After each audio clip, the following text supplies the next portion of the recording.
ASL fingerspelling secrets I wish I'd been taught. Away from your centerline. You should always fingerspell away from your centerline. This means that if you are right-handed, you will always move your hand farther to the right when you have to move over. And if you're left-handed, you will always move your hand toward the left when necessary. For example, when I fingerspell fingerspelling secrets, I'll move over a slight space for the double letter L, as well as for the space between the two words. Let's try it now.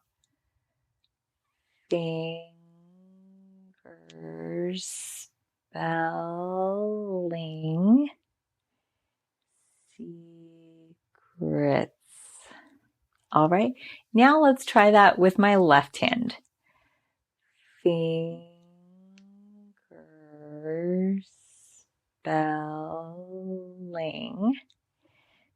secrets. I'm divulging all of the secrets to fingerspelling in American Sign Language, so subscribe to Sign with Courtney.